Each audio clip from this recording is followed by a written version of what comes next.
Hey YouTube. So I have been talking about doing a midwifery consult video forever now. And part of the reason I just didn't want to do it because of all the feedback and lashback and whatever. But I know there's a lot of people who are interested in midwifery and out of hospital birth and water birth, just alternative options. So I've been doing consults left and right, especially since coronavirus hit. A lot of people who I don't think would have looked into this normally are now considering options outside of the hospital. So I've decided I'm just going to do it. I'm going to post it. If you're not interested in midwifery or don't agree with home birth and that's just your set opinion, then don't watch this. If you want to be educated and want to weigh out the pros and cons, decide if it's something that you would be interested in or that you would like to take your risks with, then by all means, watch this video.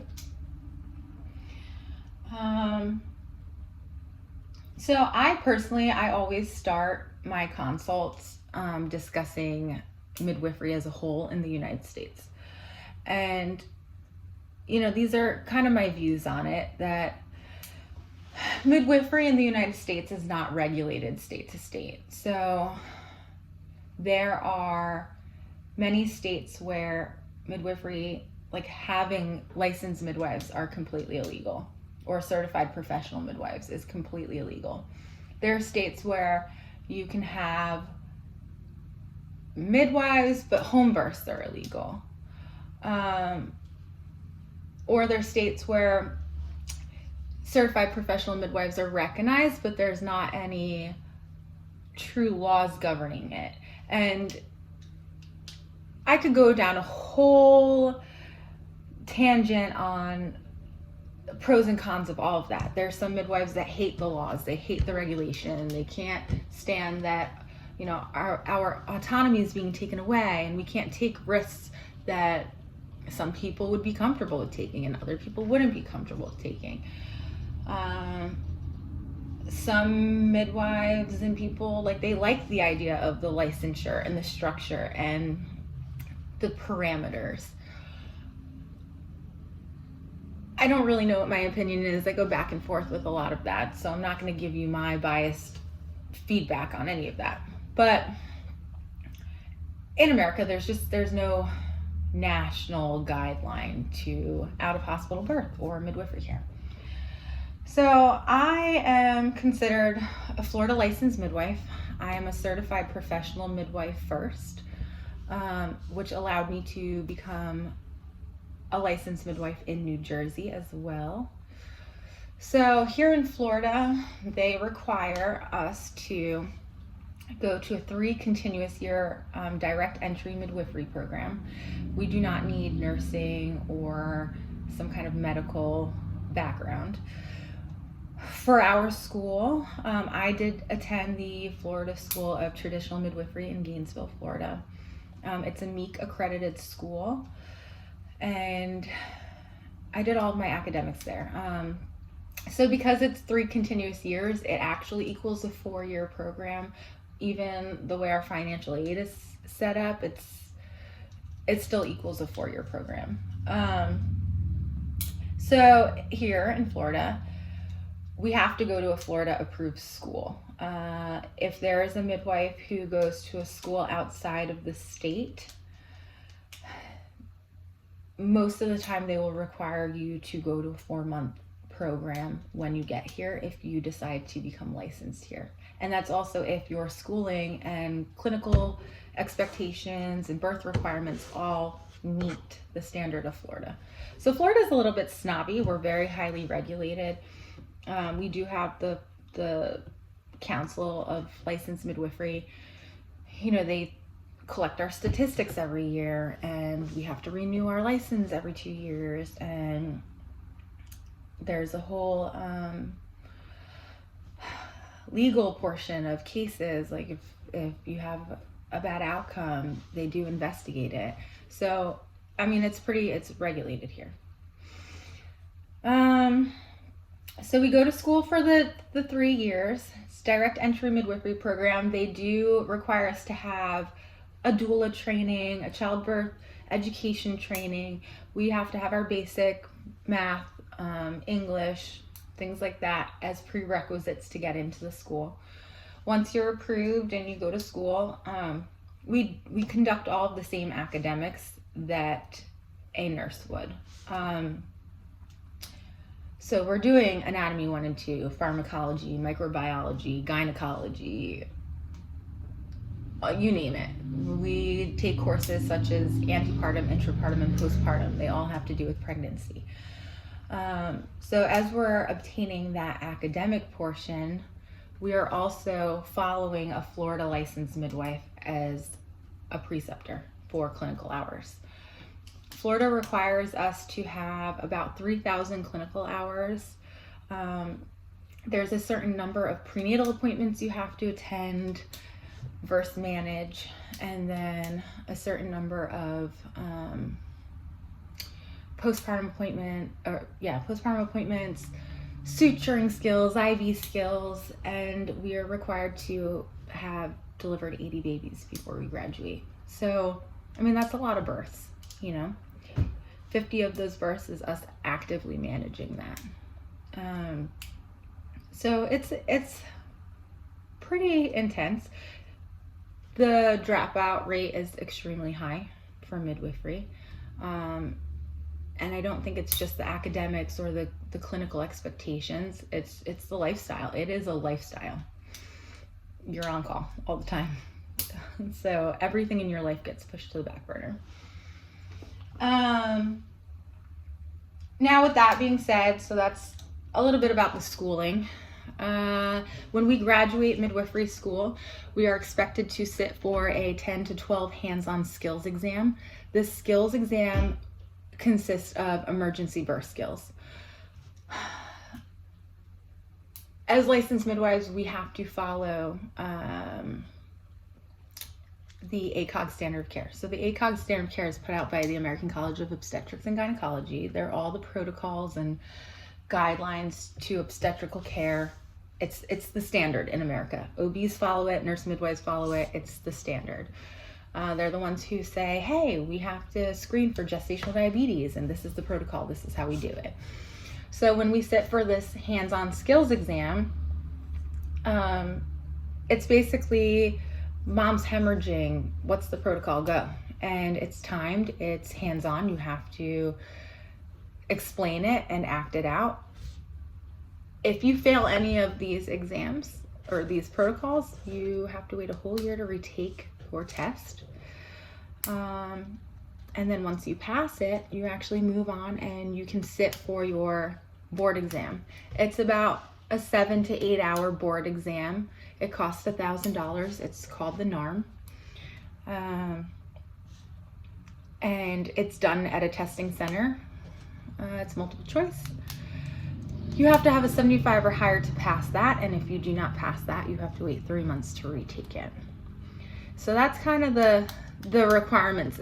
After you do all that, you become a certified professional midwife. You're a CPM. CPMs are nationally recognized, even though not all states allow it. So it is a national organization. Florida takes it a step further, and they require us to become licensed by the state. So we're licensed midwives in the state, and we're licensed through the Department of Health. So, we're regulated. In Florida, we are required to carry malpractice insurance. And I think they do this so you're not just hiring somebody off the street. It's not just some person who decided they knew how to deliver babies and came to your birth and something happened. There's accountability. You can sue us. You can file a malpractice lawsuit. Our bad outcomes will be investigated. So it's pretty regulated. On the consumer side, it's probably a great thing. On the midwifery side, some midwives hate it. I like being held up to that standard. I do. I like having parameters. I like having guidelines. No, I as a mom, as a woman, it sucks. Like, a lot of people choose midwifery care because they don't want to have to stick to these timelines, and if you push for 2 hours, you're just gonna get a C-section. Like, no. But there's also a balance. There's a huge balance of, we know risks increase when you go more than 2 hours of pushing, or there's risks, and it's just weighing that balance and evaluating that specific person and their risk factors, and really providing true individualized care. So I'm going off on a whole nother tangent, I'm sorry. So yeah, that's how we get licensed. As licensed midwives, we have a lot of things that we can and cannot do. We do not have prescribing privileges in Florida, so we cannot prescribe prescription medications. It's kind of cool. In Florida, there's a lot of nurse midwives and OBs and different doctors that you can pay to write a formulary for you. So you can call in prescriptions for things like UTIs. You can call in antibiotics, or if you have a yeast infection, you can get your hands on a diflucan. In midwifery care, most of our moms, most of our clientele are very holistic people. They don't really want to do the prescription regimens anyway. And typically, like in my practice, we try all the natural things first. We exhaust the natural route first, depending on the situation. And if that doesn't work, I do have a formulary with a nurse midwife to where I can obtain prescriptions. So that's nice. In Florida, we cannot deliver before 37 weeks, and we cannot deliver past 42 weeks. Before 37 weeks is considered preterm, and past 42 is considered postdates. Preterm babies, their lungs aren't developed. They're not necessarily ready to be here. And it's not really low risk to be delivering a preterm baby at home. So it's recommended that you go into the hospital if your baby's preterm. Also, 42 weeks. We found that, going past 42 weeks, your body starts to shut down. Like, you shouldn't be pregnant anymore. Your placenta starts to shut down. The oxygenation levels are no good. Your amniotic fluid levels diminish. And there's higher cases of stillbirth when you just stay pregnant that long. So we legally have to transfer in for an induction. That brings me to my next thing. In Florida, it's in our law that we cannot use any mechanical forces to induce labor. This is one that midwives hate. A lot of clients hate, that we legally cannot force labor. So we can't use Pitocin or Cytotec to get your labor going. And then it's kind of a gray area on natural induction. Like, how far can you go? Legally, we cannot break your water if you are not in active labor. You have to be a certain amount of centimeters dilated and having an active contraction pattern. We can break water in Florida. We do carry amni hooks. It's not something we do routinely, but we cannot do it to induce. So a lot of the time, if you're creeping up on 42 weeks, we would recommend doing a BPP, which is a biophysical profile. It's an ultrasound that evaluates everything on baby and you. And then if that comes back good, a lot of midwives will recommend things. They'll recommend things like chiropractics, acupuncture, intercourse. Intercourse can get a baby out. The way the baby got in can get a baby out. There's mixed things about doing the midwives brew or castor oil. There's also certain herbs like black and blue cohosh and homeopathics. A lot of those become questionable, you know? So where's that line? Is that illegal it's something you can go buy over the counter. I don't have to tell anybody to induce. They can just look things up. Is it necessarily 100% safe? If you're not going into labor naturally, what is going on that's underlying that we can't see? You know, is there a pathological reason that you are not going into labor? I don't know. So things to think about, you know. If your water breaks prior to active labor, like prior to the onset of contractions, in Florida, we are on a 12-hour time limit. If you are not going into labor within 12 hours, you're not having an active contraction pattern after your water has broke, we are legally supposed to transfer you. There are some midwives that push that limit. There's other midwives that have a written protocol with an OB that states, you know, that's their consultation. So they consult with the OB. The OB says you can be on an 18-hour time limit, or you can be on a 24-hour time limit if you administer IV antibiotics at 12 hours or whatever. I do not have a protocol for that. I do have a consulting physician that I can speak with. It's not that easy to consult on last minute things like that. So a lot of time I just stick with my law. In Florida, we cannot deliver breech babies or twins, multiples. Legally, it's just not allowed in Florida. Many CPMs are trained to do it. We actually do the training for breech deliveries and multiple deliveries. But Florida, we're legally not allowed to. And it's actually been found in our statistics in Florida, a lot of the bad outcomes were attempted breech deliveries by midwives. So I don't know, it's hard to say, like, breech is a variation of normal. Do I think there's certain risk factors that maybe it should not be attempted on? You know, that doesn't mean I think that people should just get C-sections for breech babies. There are some doctors, very few, but some doctors that will do vaginal breech birth in the hospital, in the OR. So if baby does get stuck or something does happen, they can knock you out and cut you open. And that sounds horrible, but you know, it's an alternative option. So I don't know. I have attended a breech birth as a student. It wound up in a like 8-9 minute resuscitation. I don't ever want to have to deliver a breech baby. I mean, if a baby's just coming out that way, I can do it, but it's not something I would ever like break the law on and plan to do.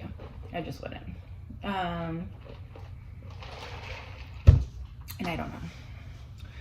What else? So those are some of the like can and cannot do. Like we can't induce, can't go past 12 hours of rupture, no breech or multiples, no induction. I already said that. No preterm or post dates. So that's kind of like our guideline. Now throughout your prenatal care, we follow the ACOG standard of care. We can only accept low-risk women into our care in Florida. So the Department of Health actually provides us with a risk assessment screening. And on this risk assessment, it's a 3-point risk factor. Some things are listed as 1 point, some are listed as 2, and some are listed as 3. If you get 3 or more, you are considered risked out of care unless you consult with a doctor who evaluates and determines that you are still low risk and a good candidate for out of hospital birth. It's hard to find doctors that will sign off on that. And it also depends on the risk factors. So most of these risks that are listed on there are, you know, previous health conditions, like blood clotting disorders or congenital heart defects or something kind of like astronomical. Some of the other ones are like previous pregnancy outcomes, like if you had history of a postpartum hemorrhage unrelated to management or a previous C-section. in Florida is not very VBAC friendly.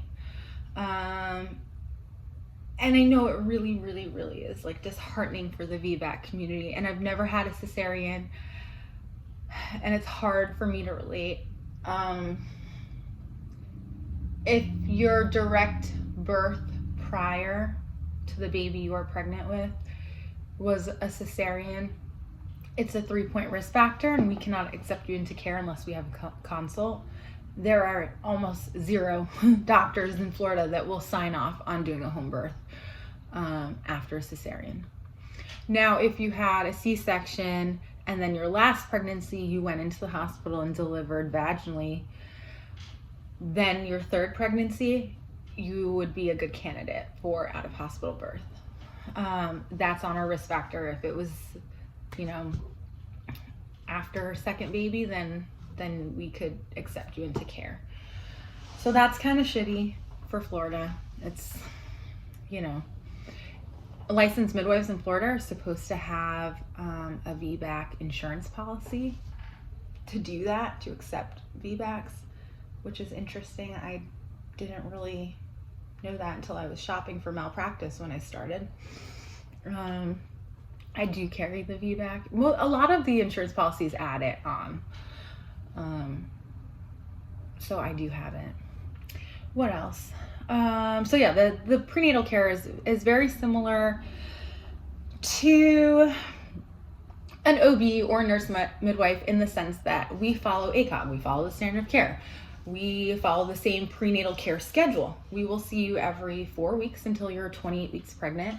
Then we start seeing you every 2 weeks until you are 36 weeks pregnant. And then we see you weekly until you deliver. We conduct all of the same lab work.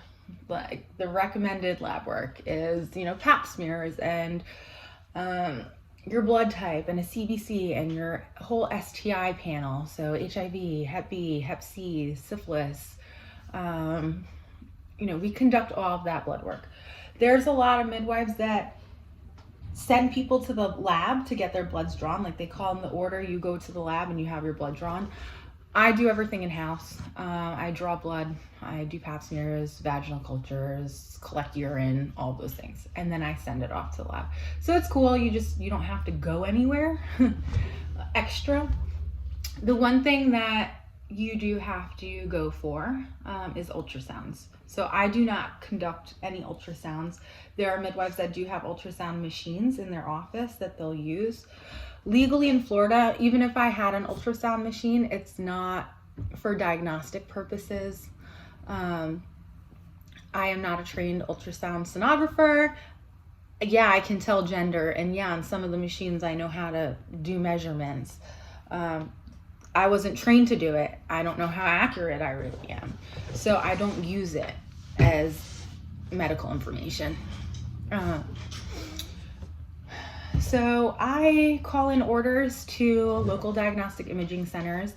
Like there's one near us that has a bunch of different locations. I fax over the order, they call my patients, and they schedule ultrasounds.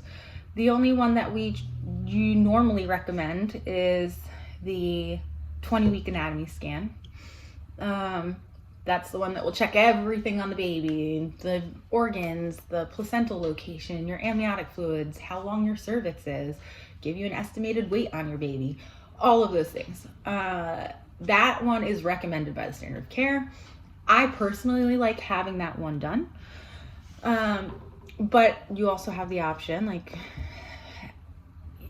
you have patient rights. People can refuse whatever they want, no matter where you are. You can go to the hospital and you can refuse whatever you want.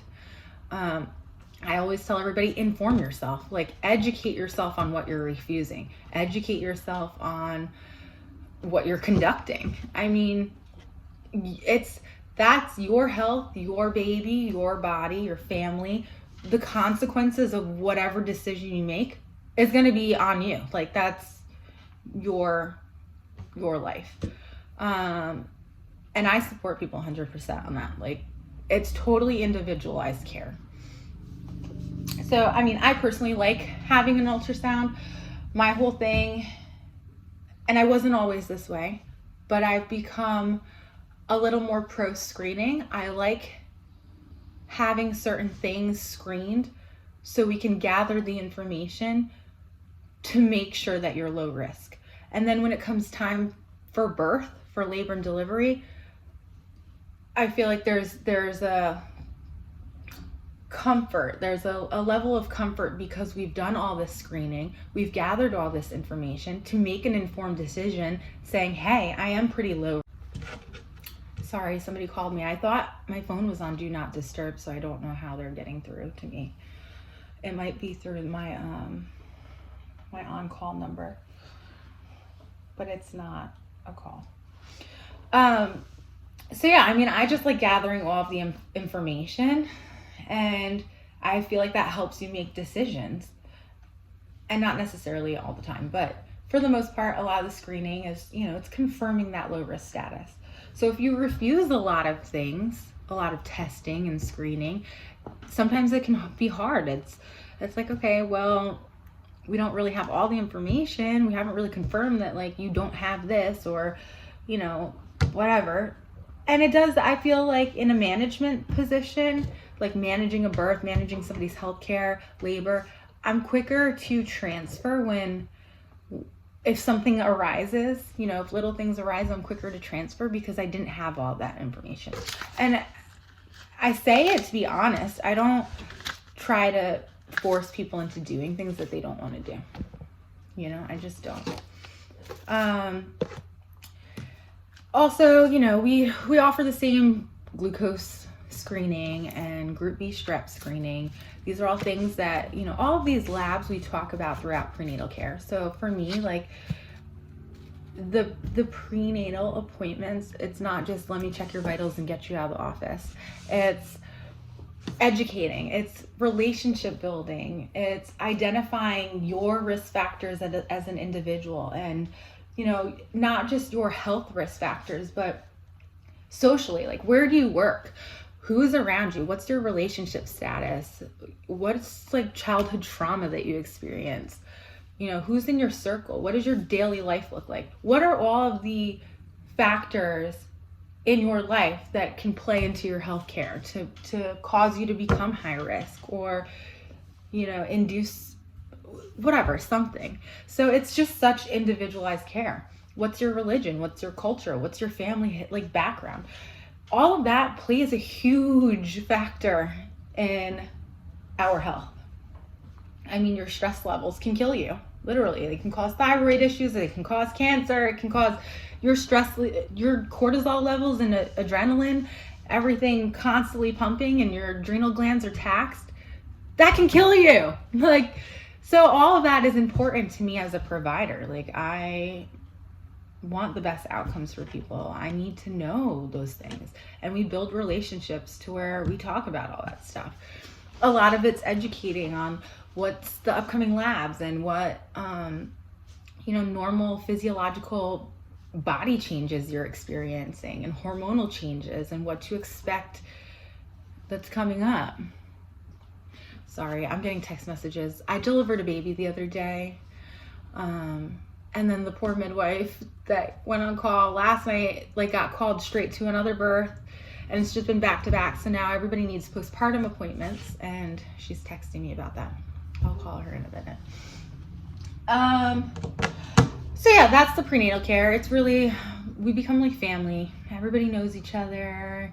It's just, there's a lot of education. You feel extremely informed, and you feel like an individual. Like, I might not do something for the person in front of me that I would do for the next person coming in. And not because I like that person better or whatever. It's just that their lifestyles are different. Their religions are different. The color of their skin might be different.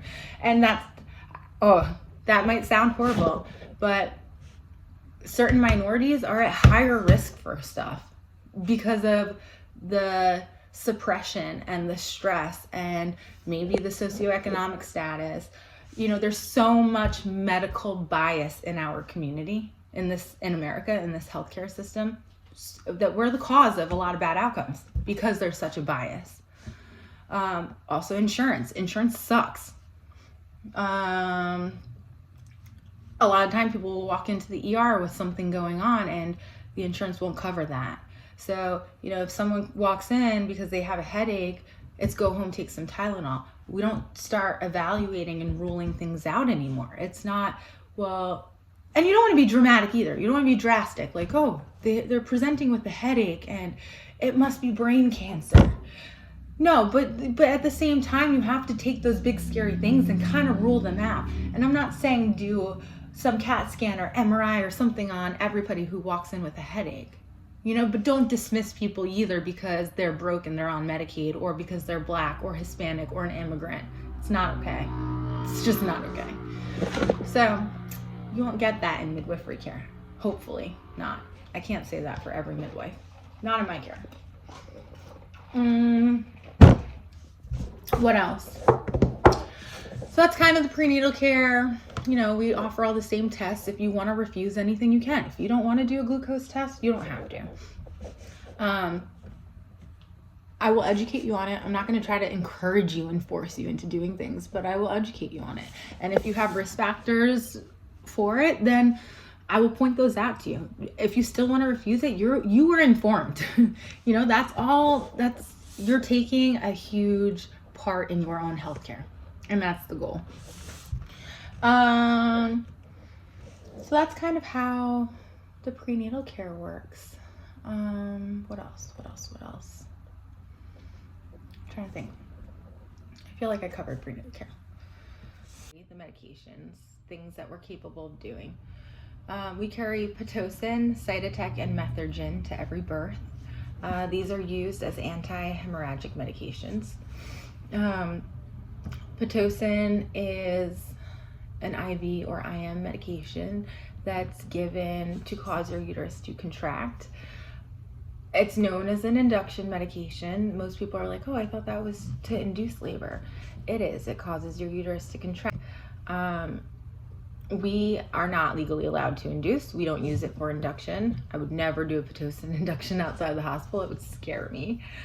But we use it in the event of hemorrhage. It's also FDA approved as an anti-hemorrhagic. So the idea is that it causes your uterus to contract. So where your placenta is detached from, it's clamping down. There's not any bleeding. Cytotec is a pill form. It does the same thing. It's given either orally, rectally, or vaginally. Rectally is usually the go-to for absorption purposes, but we have those medications. Methergin is another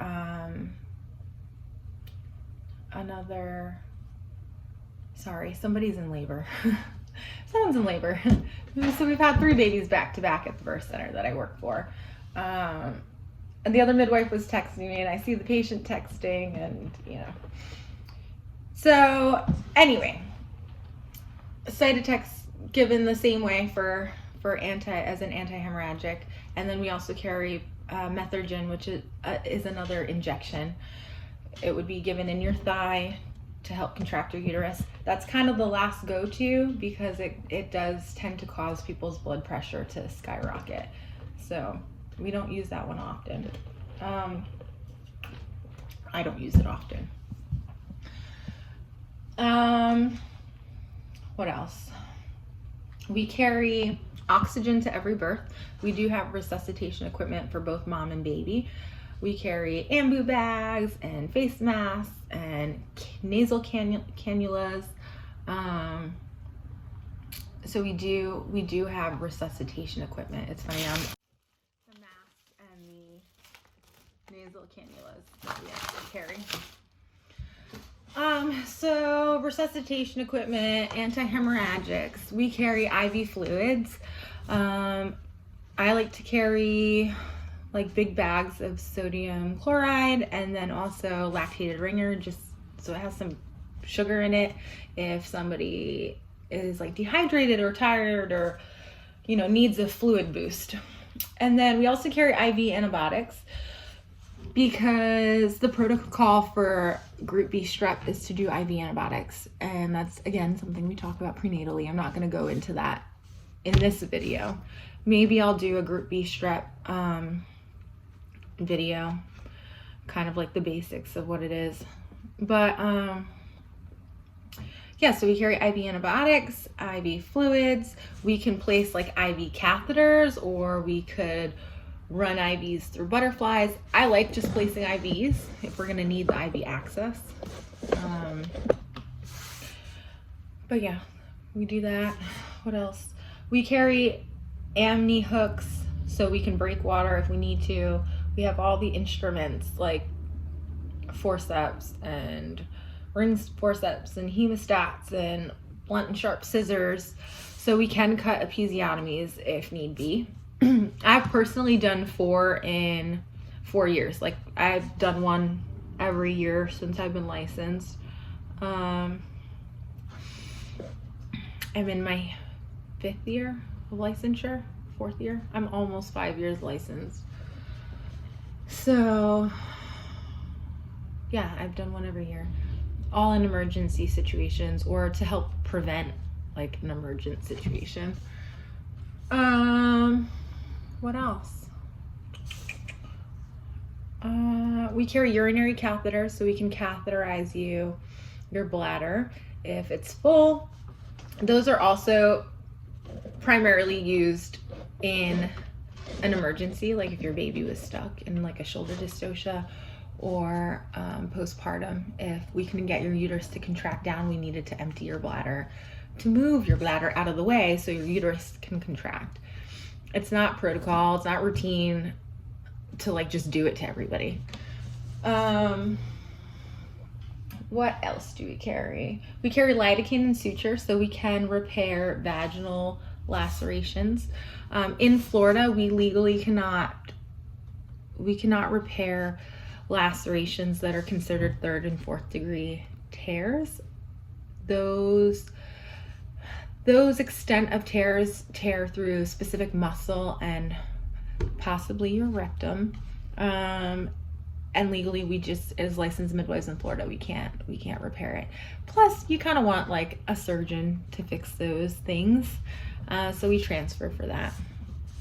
And then we also carry vitamin K and the erythromycin eye ointment for baby. Again, all of these things we talk about prenatally. So like before we even get to the birth, you'll know what it is, why it's done, why it's a protocol or standard of care, and you decide whether you want to do it or not. You know, there's all that. Another thing that's commonly done in the hospital after a baby is born is a hepatitis B vaccination. As licensed midwives in Florida, we cannot vaccinate, so we do not do that. Initially, like after the birth, we do a newborn exam and we offer the vitamin K and the eye ointment. And then after, like postpartum, we are not legally considered the baby's care provider. We'll still see your baby, we'll still weigh your baby. We do conduct like the pulse ox test and the PKU, which I'll talk about a little bit. And that will be done at 48 hours after birth. But legally, we're not the baby's care provider. So in our law, we have to make sure that you establish care with the pediatrician to follow up with. You do all your vaccinations, and if you're planning circumcision, you do all of that through the pediatrician. We do have referrals for like circumcision and referrals for hearing screen and those kinds of things, but we don't conduct it. What else? That's kind of all the things that we carry. Resuscitation equipment, O2, anti-hemorrhagic meds, IV fluids, IV antibiotics, lidocaine, suture, can break water, can cut episiotomies. We do carry like Deleze and suction. I think I mentioned that. And then baby stuff. That's pretty much all the things we carry. So with a licensed midwife in Florida, many of us do offer water birth. I personally just have a home birth practice, so I only do home birth. I offer water birth at the home if you want water birth. I do bring a tub. I don't rent them out. I just own one and I bring it. I require my clients to get a birth kit that they order from a specific website. It's a birth kit that I customize for my practice. And within that birth kit, you can add on a pool liner. So if you wanted to utilize the birth tub, you would have to purchase a liner for it. I do carry a sump pump and a dirty hose to drain it with. You will be required to purchase a clean hose to fill the tub with. So there's that. But typical birth in Florida. So for me in my practice, I tell people to call us when your contractions are 5 minutes apart.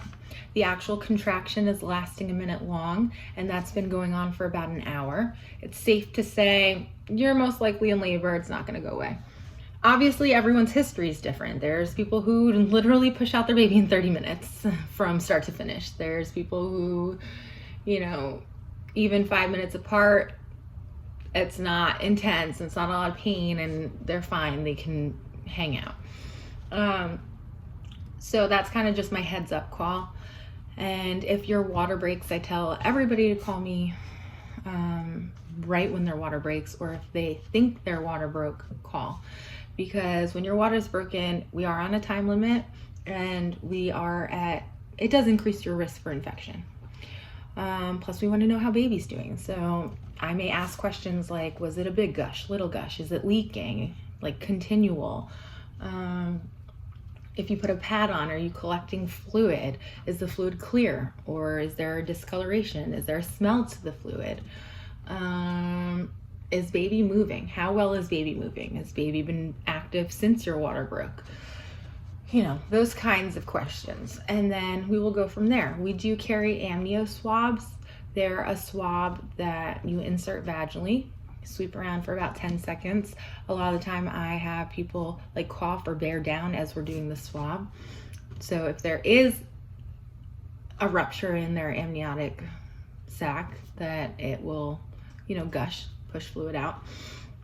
And then this swab goes based off a pH factor, and it tests the pH in amniotic fluid. It's not 100% accurate. It's pretty accurate, but it's not 100%. There's certain things I found that water soluble lubrication will change it. So, being mindful of that. What else?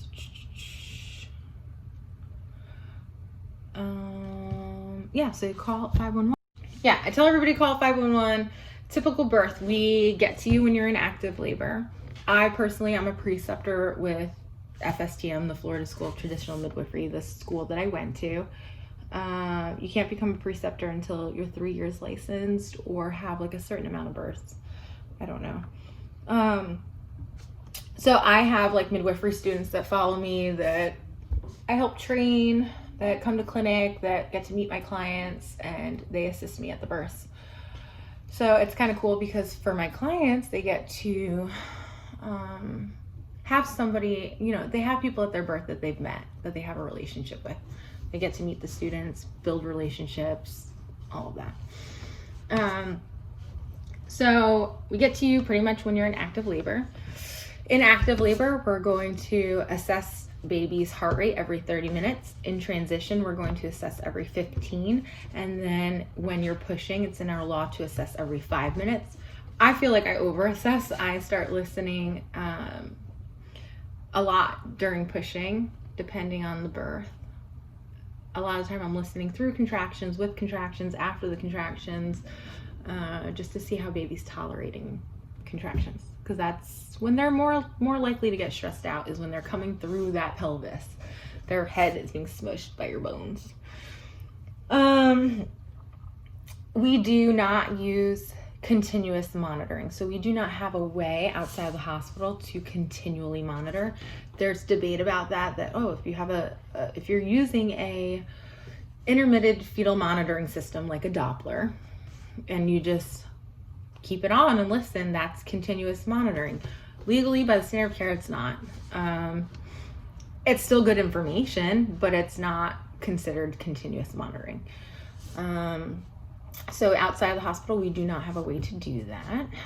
And if for some reason you do need continuous monitoring, like say an induction, and you want to continuously monitor your baby because you have been induced and we forced your body into labor and we're forcing contractions on your baby, you know, that's when it would be necessary. So anyway, and there's a lot of mixed information about how continuous monitoring does not improve outcomes, and that there's, you know, I don't know, but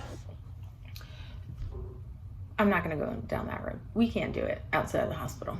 So we use an intermittent fetal Doppler system, listen to the baby. During labor, we're going to check your vitals every hour. We do blood pressure, pulse, temperature.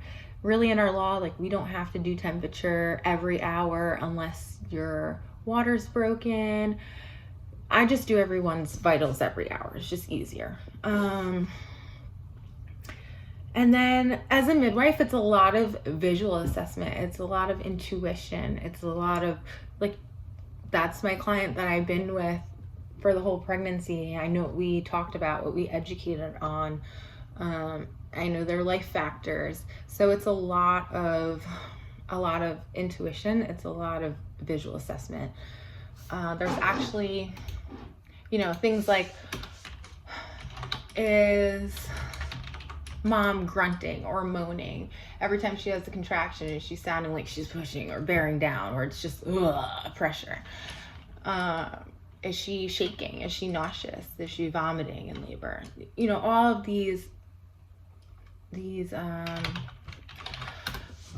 visual assessments. Did I say verbal? I don't even know what I said. All of these visual assessments it's useful information.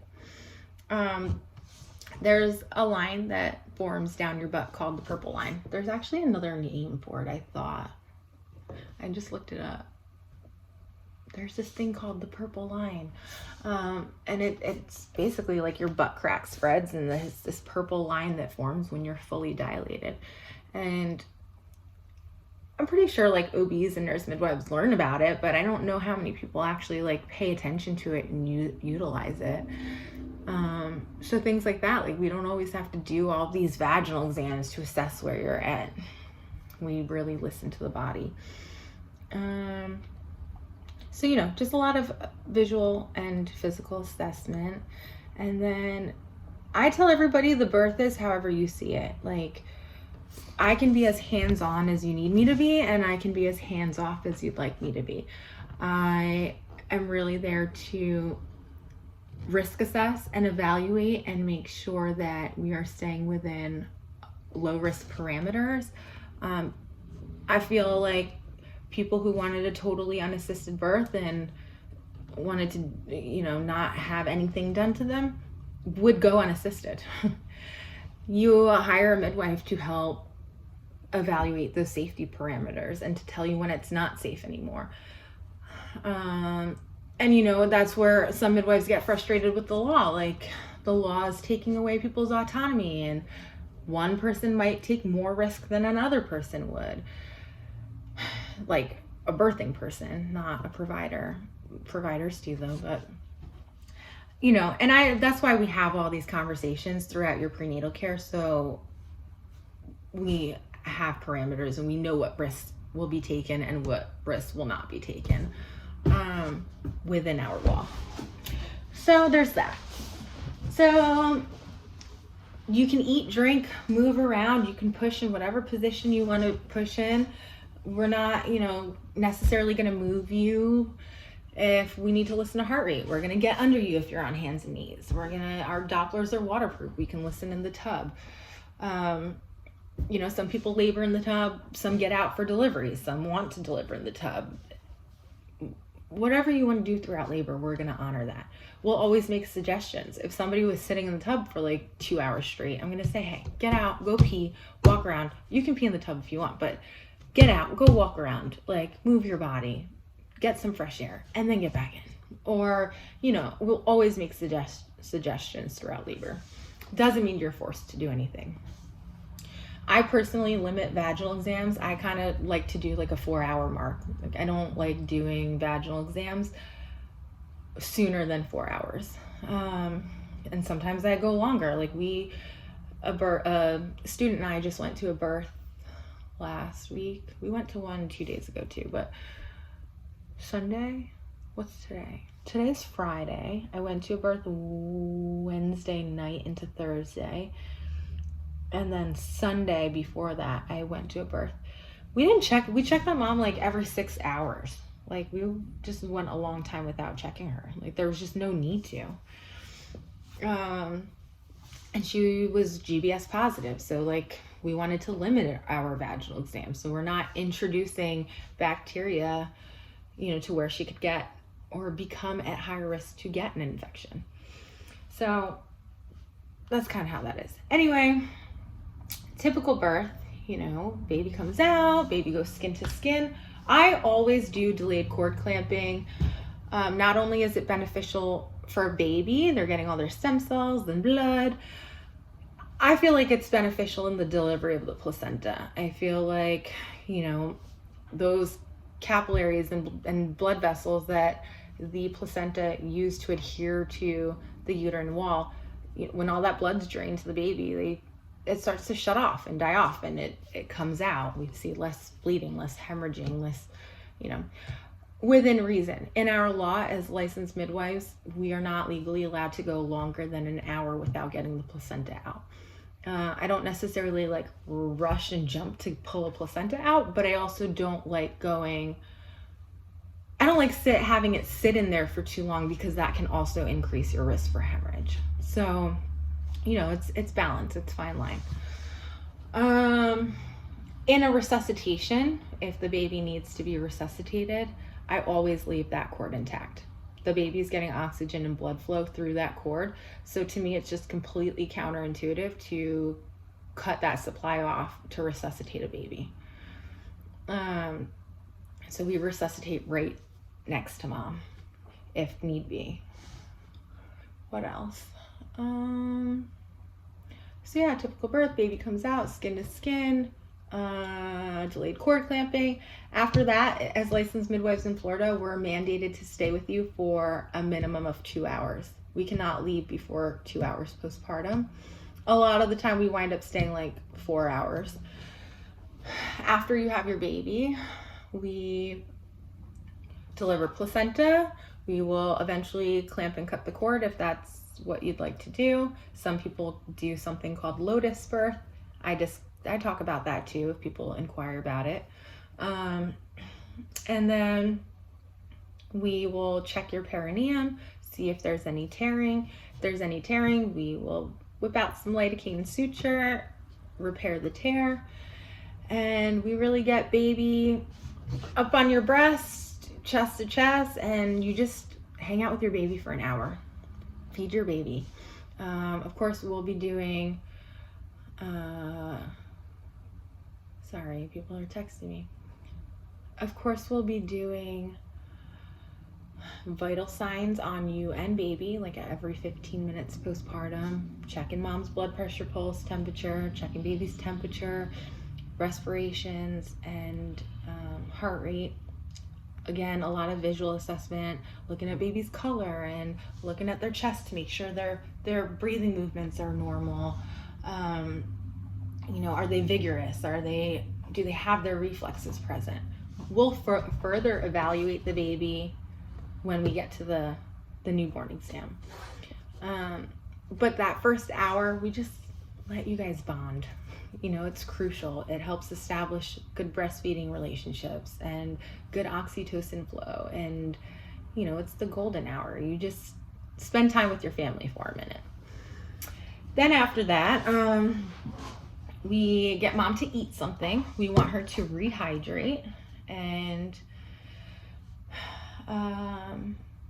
we do the newborn exam. So on the newborn exam, we do all of the measurements, the baby's weight. We offer the newborn medications, and we check their reflexes for a bunch of different neurological disorders. If mom wants to shower before we leave her, we'll get her up, shower, and then get you guys tucked into bed. And that's really it. Before we leave, we give extremely extensive postpartum instructions. A lot of midwives have like vital check sheet lists, you know, check your baby's respirations and check your pulse and your temperature and make sure everything's okay. So we give extensive postpartum instructions before we leave you. If you're at a birth center, like if we're working at a birth center, we always check the car seat. That's another thing we do. You know, just that kind of thing. So if everyone's stable, everything's good, we leave, and then we follow up with you at 48 hours postpartum. We do file the birth certificate and the social security card here in Florida. We have, you know, we have privileges with the vital statistics, so we do file those. The birth certificate in Florida, the first copy, they require you to pay for. Really, any copy you get, you have to pay for. Some states will just like mail you your birth certificate and it's free of charge. Not Florida. So you'll have to pick that up eventually, or call. You can order it over the phone. And then the social security card comes directly in the mail, usually around 6 weeks postpartum. Sometimes a little longer, sometimes a little less. And then we do a initial postpartum appointment at 48 hours. This appointment is where we conduct the pulse ox test for the baby and the PKU. The PKU is the metabolic screen. It's really called the metabolic screen.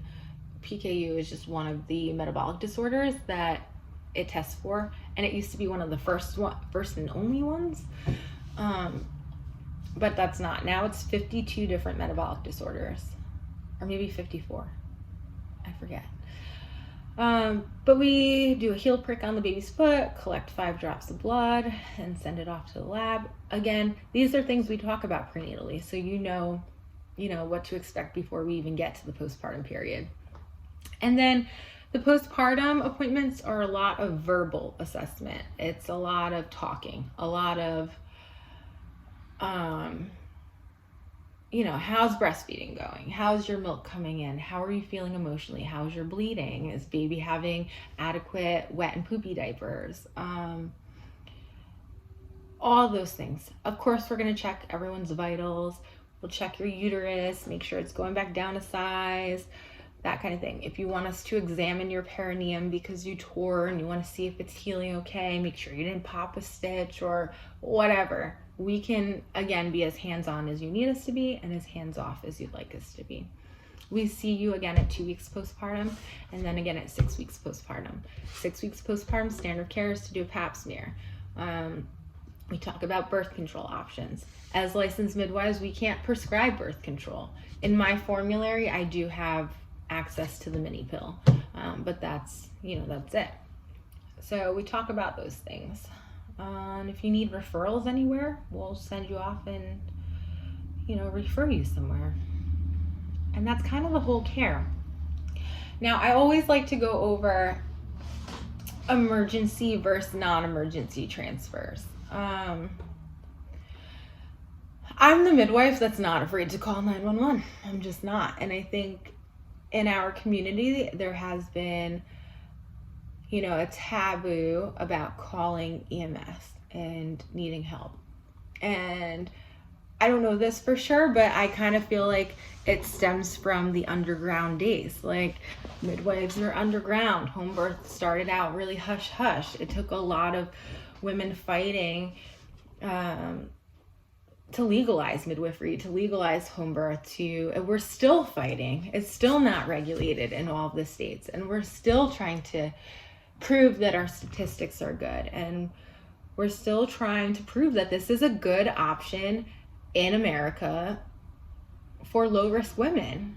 Other countries utilize midwives all the time, and it's just so taboo here. So I think calling 911 and activating some alert and some help and a transfer from a home birth, there's a stigma behind it. I don't care.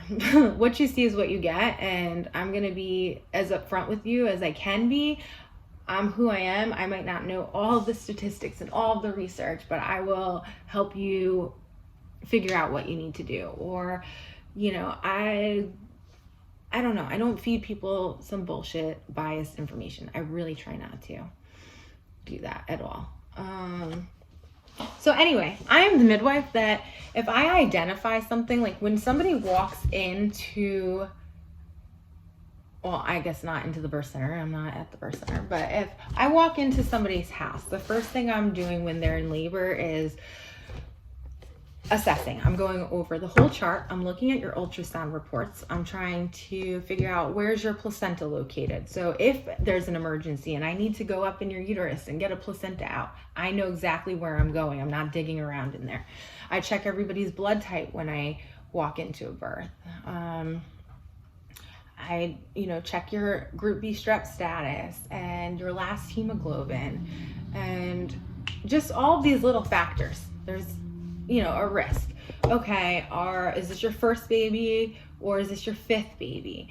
Do you have a history of XYZ? What are all the things in your history and your healthcare and during this pregnancy that I should be aware of, because it puts you at higher risk for hemorrhaging, or it puts you at higher risk for failure to progress, or a shoulder dystocia. I don't know. I'm sitting there and constantly trying to figure out what you're at risk for. So I'm prepared. And I'm that person that as soon as something seems off or I get an indicator that it's going to turn into an emergency, I call. Because my philosophy is that you can always send EMS, you can always refuse the care, but you can't get them there fast enough. And in something like a shoulder dystocia where the baby's head's out and they're compressed and being deprived of oxygen, you have minutes, you have seconds, you have a short amount of time. And because we're outside the hospital, I feel like midwives almost have to step their game up that much faster, because we need to make sure that we're keeping people stable and in a timely fashion, because we do have to get somewhere. And some people will tell you it's fear-based, you're working out of fear. Other people, I get it all. I don't know. I hear it all. So that's just how I practice. And I'm upfront with people about it. So now let's say shoulder dystocia. We're following the ACOG standard of care. So of course, in ACOG's protocol, there's certain things that put you at higher risk for shoulder dystocia. Things like gestational diabetes, because people with gestational diabetes usually have bigger babies. First of all, gestational diabetes is something in my practice that's going to risk you out of care, if it's not able to be managed. I'll consult with the doctor that I've consulted with. I just had a mom who had gestational diabetes, and it was safer for her to deliver in the hospital. This was her first baby. Her baby was big. She had an amazing birth in the hospital. Awesome. So, it sucked that she got the GDM and her baby didn't get stuck, and it was a big baby, and she did amazing, and she probably could have had a home birth, but we were practicing out of safety. So things like that are going to increase your risk. Now, there is not really signs in labor that your baby's going to be stuck. Like, there's not a heads up.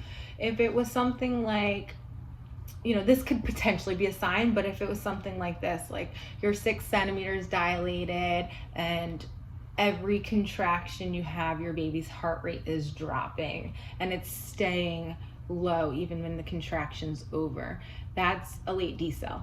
If we were getting late decels at 6 centimeters dilated, we're not staying outside the hospital. Like, I'm not keeping you there. Research has shown that babies have 3 hours of reserve, that basically a baby can stay in a distressed state for 3 hours before they tank and become hypoxic. I'm not going to mess around with 3 hours. Like, I'm not even really going to mess around with 20 minutes. If your baby's stressed out and it's not resolving, and it's not like there's a clear sign, like late decels is a sign of distress. Those don't usually just get better out of nowhere. We're not going to stay. Like, we're not going to stick around to deliver to even find out if your baby's going to be a shoulder dystocia, like if it's going to get stuck. We're transferring. Something like going 6 hours without progression, but you're having really active, strong contractions, but in 6 whole hours, you didn't dilate even a half a centimeter, you know? That could be because your baby's in a funky position and something is going on to where that baby is not applying pressure to the cervix. If that baby's in that much of a messed up position to where you're not even dilating 1 centimeter in a whole 6 hours, we're probably not going to stay to find out. Of course, as licensed midwives, we do movement. We are supporting your body and your baby throughout your labor. So we're going to utilize the mile circuit and spinning babies, and we're going to get you into a bunch of different positions to try to help rotate baby. When your uterus is contracting, it kind of has this torsion effect where it twists clockwise, and it's like wringing out a rag, and it's getting the baby down, and the top of the uterus really like squeezes and pushes, and the bottom of the uterus, you know, twists and gets baby down. If you're stuck in one position, you're not helping your body. If you're moving around, laying in different positions, you're helping your uterus, you're helping your body, you're helping your baby unlodge and get in a good position. Anyway, where am I going with all this? So, you know, things like that, we're not going to wait to find out. There's not true identifying risk factors throughout labor that's like, yes, this baby is going to be a shoulder dystocia. No. Now, when the baby is crowning, like the number one sign to a shoulder dystocia is turtle sign, where when a baby is crowning, most babies, when you have a contraction, the contraction is squeezing around the baby, you're gonna push, baby's gonna come forward. After that contraction's over, the baby kind of goes back. They have to go back up so they're not compressed and they get some oxygen. It's like a natural rocking motion, 2 steps forward, 1 step back. In a shoulder dystocia, turtle sign is when the baby's like, the head's visible or they're crowning and they're bobbing on the perineum, like a turtle coming in and out of its shell. It's bobbing. Something like that for me, I activate EMS right away. Doesn't necessarily mean it's gonna be an emergency. It doesn't necessarily mean your baby's gonna get stuck, but to me, it's an indicator. It's an alert. It was a risk that I identified. Sorry. And I'm gonna activate EMS because when this head does pop out, and if they don't rotate, restitute, move, and the shoulder is stuck on that pubic bone, then I know that I have people on the way. So now say baby's head comes out, say baby comes out, everything's fine. We might still be on the phone with EMS and say, never mind, turn around, we don't need you. They might still show up and just check on everyone, and then you can refuse care and they leave. Say baby's head comes out and baby is stuck. Now, if the baby comes out and is vigorous and everything's great, we send EMS away. If baby needs some form of resuscitation, depending on the severity of the resuscitation, I'm gonna recommend to transfer. I've had babies come out, they have a good heart rate. So resuscitation is 2 steps. We're trying to get breathing, or we're trying to get a heart rate, or both. So, you know, if baby comes out, has a good heart rate, good color, is just like shocky, like what? They're stunned, they don't know what just happened, and they're not gasping and taking a breath, we're gonna start NRP. We're gonna start neonatal resuscitation. We're gonna wipe them down, dry them, suction them, do the ambu bag, get them breathing. Now, if baby comes around and within a minute and is good and screaming and pinked up and is vigorous, I tell my clients, like, depending on the severity, you have an informed choice to make. I might still recommend transfer, have baby evaluated, whatever. If baby's really, really good, everything's okay, we can stay. When we do the newborn exam on the baby, if, neurologically reflexes aren't lining up, I would recommend to go in. So you have autonomy and choice in what's going on. Now, say it was a full-on resuscitation where baby had a really low heart rate or no heart rate, knock on wood, and we were trying to get heart rate, like doing chest compressions on your baby and the ambu bag and trying to get them to lifen up, I will probably... Sorry, everyone and their mother keeps calling me today. So anyway, if we're trying to get baby to like lifen up and, really be okay, I'm going to recommend transfer. I will probably have a heart attack. No. I mean, actually, as a medical provider, being in these situations, you really have to keep a level head. And it's crazy how when things go down like this, you go into like this protocol management, motion. I don't know. But yeah, if baby needed a full-on resuscitation, even if they came around and everything was okay, I personally would still want to send baby in. Obviously you still have the ultimate choice, but I would still want to send them in. Now say baby was still stuck,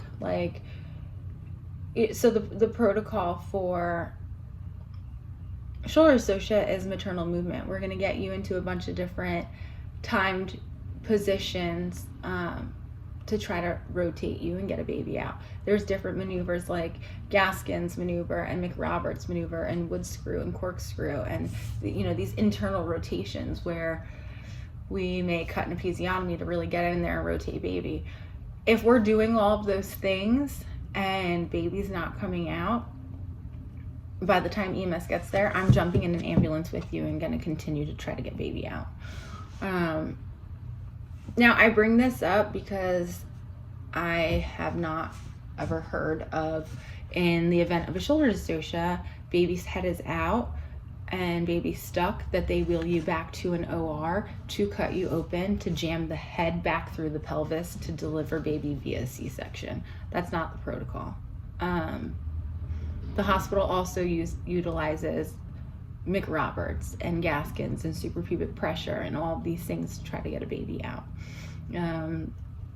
So, a lot of people bring up the question of like, oh, well, if my baby was stuck and we were in the hospital, like, isn't that safest because like we're in the hospital?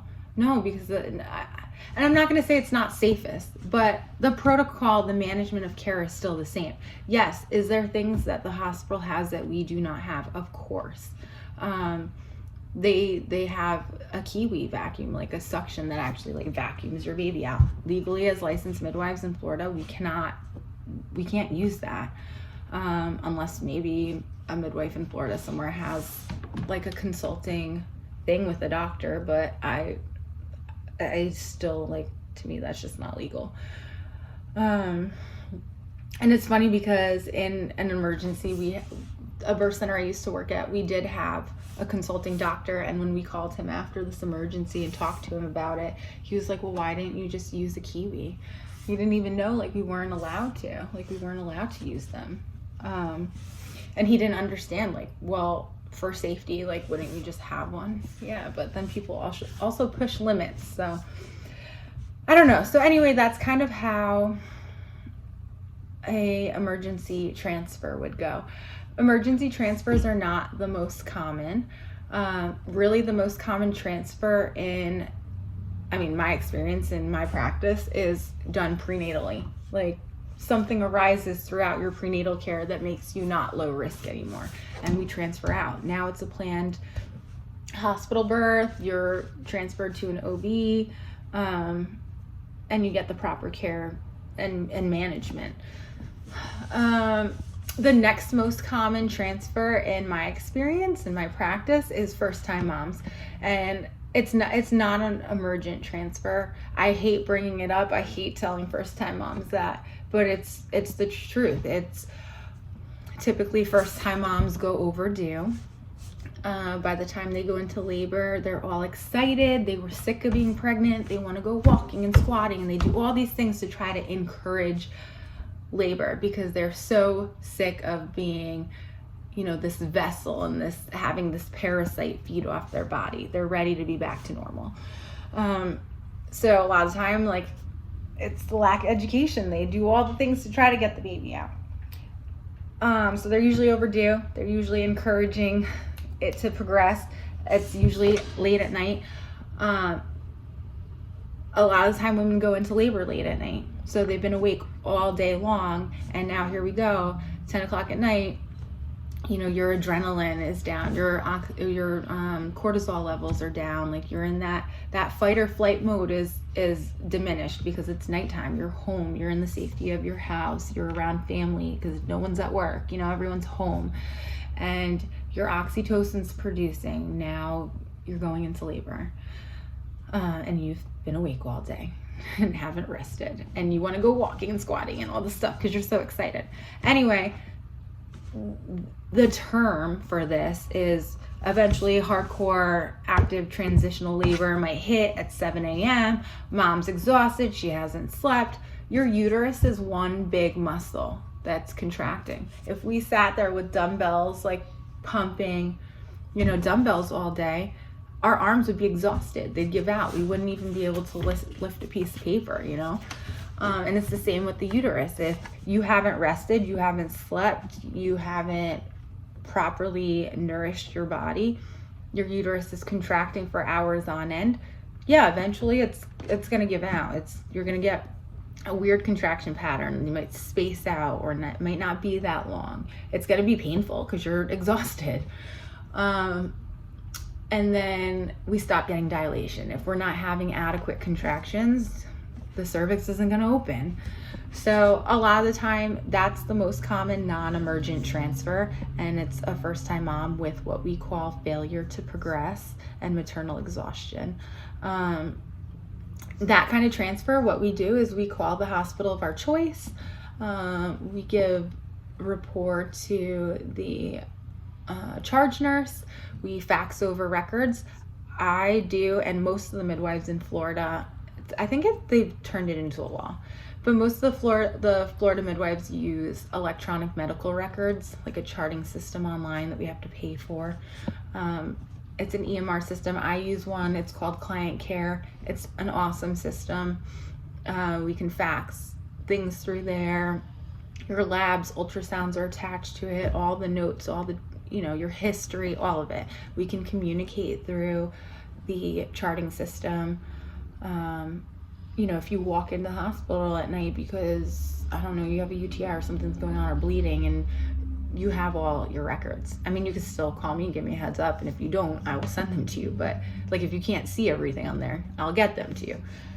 But so anyway, we fax over all the records, and then that kind of transfer, before COVID happened, I always transferred in with my clients, and I think most midwives do transfer in because it's a continuity of care. So we'd go by private vehicle, we drive to the hospital of your choice within reason. We're not traveling to like another state to go deliver your baby. And we transfer care. If it was something like you didn't want to go by a private vehicle, we needed EMS ride, we could call. It's not the end of the world, doesn't mean it's an emergency, but we try to avoid the bill, if you don't have to get in an ambulance. And then we transfer in. I used to go in with clients. I'd stay with them until they got settled in. A lot of the time, something like that, maternal exhaustion, patients wind up with an epidural, they wind up on Pitocin. I would usually stay until the epidural's placed and then leave, and continue postpartum care. Now, if it was an emergency, I always transfer with an emergency, unless it's something where you're stable and we're going as a preventative. So like maternal hemorrhage, if mom's having large gushes of blood, and we do Pitocin and your uterus contracts and it stops, but then it starts to relax and get foggy again, and we do another management or fundal massage, or for some reason, we keep getting gushes and it's not fully subsiding before we like hemorrhage, we're going to transfer. Something like that. I know you're stable, blood pressure is good, pulse is good. We might have an IV going, you get on the EMS truck and you go. I used to like follow people and go hang out with them at the hospital until everything was okay. With COVID, a lot of the time I just tell people keep in touch with me. It just depends. Like a shoulder dystocia, if your baby's stuck and baby's not coming out, I've never had to do that. But if baby was still stuck by the time EMS got there and they're not coming out, I'm jumping on that ambulance. Like I'm jumping on the ambulance and I'm going to continue to try to get the baby out until we get there. And that's just how that would look, So I'm really for like activating EMS, being very aware of risk factors and what could arise. I try to make judgment calls as a preventative. Like I don't really want to be in emergencies. I don't want to see bad outcomes. I don't want to be the cause of anything. And like anything, there's risk with whatever you do. We get in a car every day and people die every day in car accidents, multiple times a day. I mean, you could pull out of your driveway and get hit and die. Like, and you sit there and go, that'll never happen to me. Like, it's never gonna happen. Yeah, I drove to a birth back in July and I got smashed into on the highway by a drunk driver in the right lane. Like, there's no traffic. He just smashed into me, totaled my car. I could have died.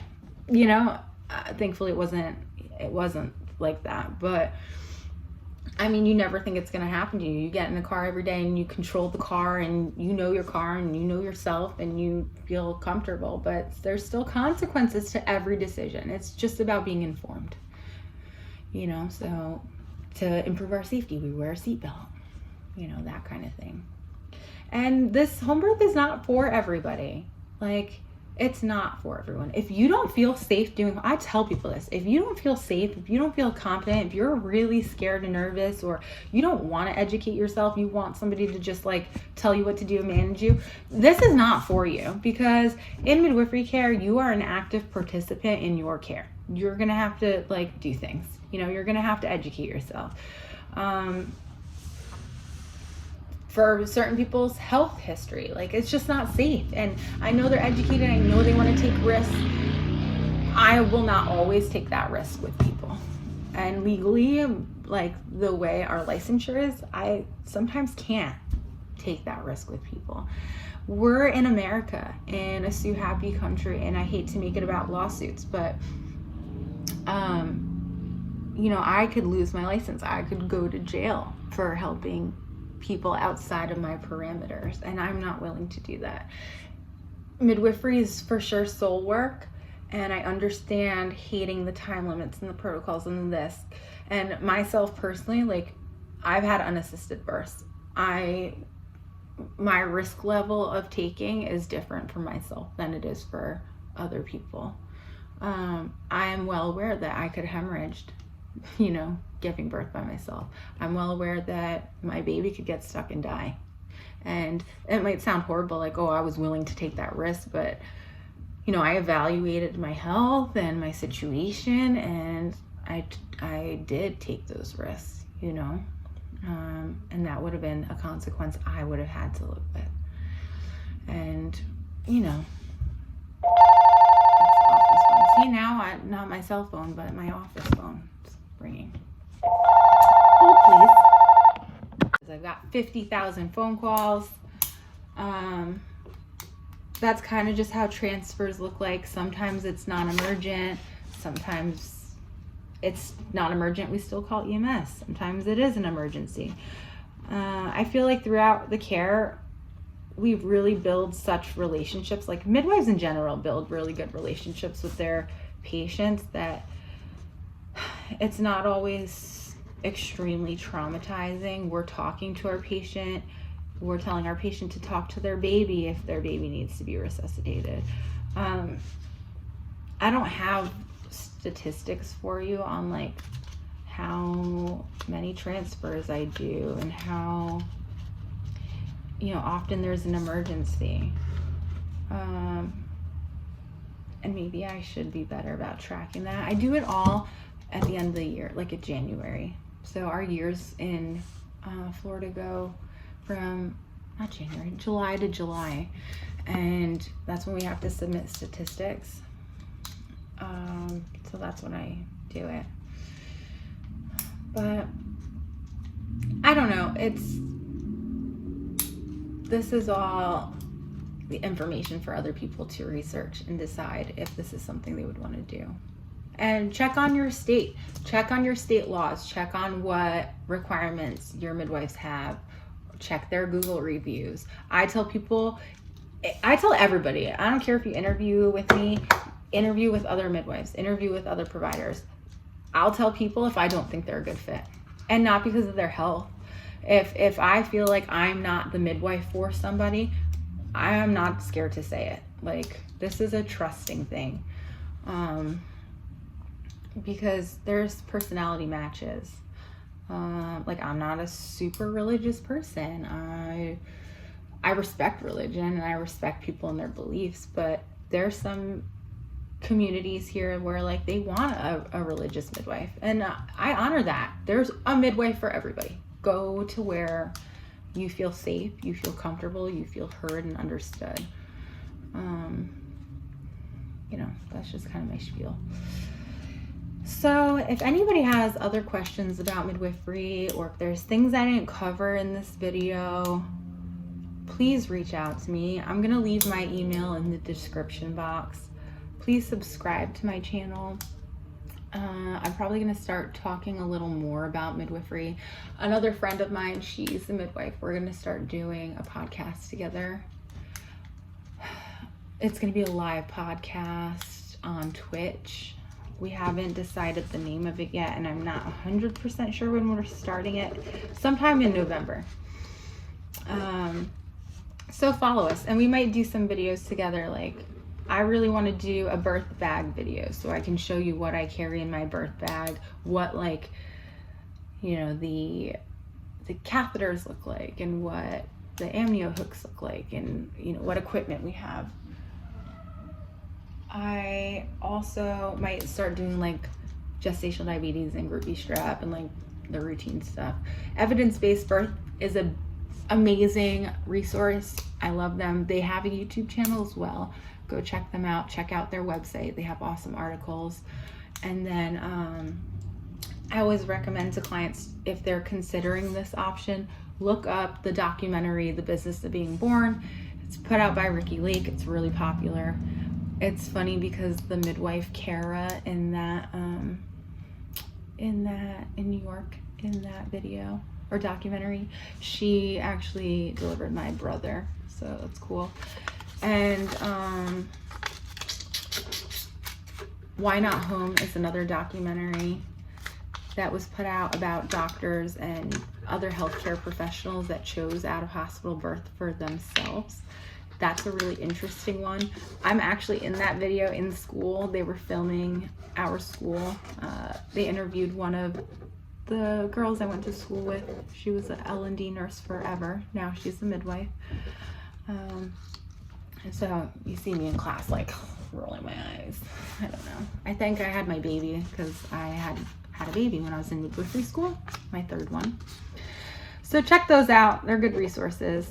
If you guys think of anything, have any questions, please email me. Please comment on this video. Please, no nasty stuff. If you don't like it, if you think we're untrained or we're ridiculous or we don't follow the standard of care or whatever, just stay off my shit.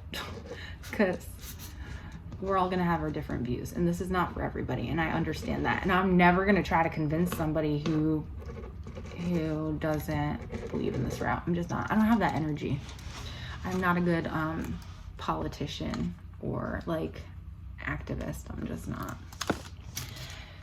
But okay, I hope you enjoyed this. This is my office, by the way, that I'm in. It's kind of a mess right now, but all right. I hope everybody has a lovely I don't know, day, year, pregnancy, And good luck with whatever you choose.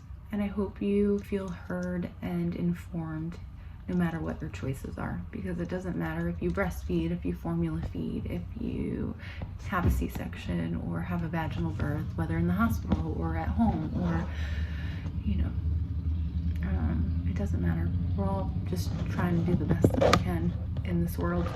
So have a lovely day. I will catch you guys in another video.